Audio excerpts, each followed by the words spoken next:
पराशर जी के पुत्र श्री व्यास जी कलयुग को आया देखकर सर्व कल्याण के लिए वेदों को 4 भागों में बांट दिया और उसे 5वां वेद इतिहास पुराण बनाया। पहले ऋषि ऋग्वेद के जैनीतो सामवेद के वंशमतायन यजुर्वेद तथा सुमंत मुनि अथर्ववेद के ज्ञाता हुए। इसके पश्चात व्यास जी ने महाभारत की रचना की, किंतु उससे संतुष्ट न होने पर वे एक दिन उदास खड़े हुए थे तो नारद जी बोले, मुनिवर, मैं आपकी उदासी का कारण पूछूं? व्यास जी बोले, मुनिवर, मैंने महाभारत जैसे महान ग्रंथ की रचना तो की है, किंतु इससे संतुष्ट नहीं हूँ। इसका कोई उपाय बताओ। तब महर्षि बोले, आपने वेदों और अन्य ग्रंथों की रचना तो कर डाली, किंतु मनुष्य मात्र के मन को शांति के लिए आपने कोई रचना नहीं की। इसीलिए मैं आपसे यही प्रार्थना करूं कि ताकि आप दुखी प्राणियों के मन में शांति के लिए भगवान की सुगुण लीलाओं का वर्णन कीजिए, जिससे हर प्राणी शांति पा सके।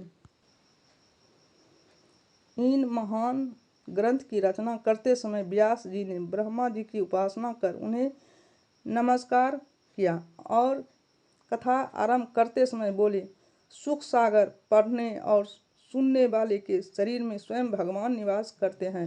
सुख सागर कल्प वृक्ष रूपी वेद का फल है, जिसे सुखदेव जी मनुष्य मात्र कल्याण के लिए पृथ्वी पर अपने सुख में प्रकट किया है। एक समय सब ऋषि मुनि इकट्ठे होकर यज्ञ कर रहे थे। उस समय सूत जी वहां पर पधारे।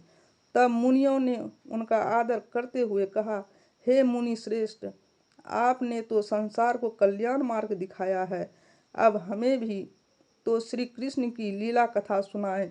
कलयुग में यही कथा अंधेरों को प्रकाश में बदल सकती है। सूत जी ने जब मुनियों के मुंह से यह शब्द सुने तो खुश होकर प्रेम से बोले, आप लोग धन्य हैं जो ऐसी आशाएं मन में रखते हो। हम उस सुखदेव जी को प्रणाम करते हैं जो बिना यज्ञोपवीत संस्कार से ही बालक के रूप में घर से वन की ओर चले गए और व्यास जी उनके पीछे भागे। उस समय वृक्षों में विलीन हो व्यास जी को उपदेश दिया, यह संसार झूठा है, यहाँ पर ना कोई पुत्र है, ना पिता, ना माँ, ना बाप। यह बात सुनकर व्यास जी का मोह दूर हो गया। हम सब मिलकर महर्षि सुखदेव जी को प्रणाम करते हैं, जिन्होंने भगवान की कथा सुनाकर पूरी मानव जाति का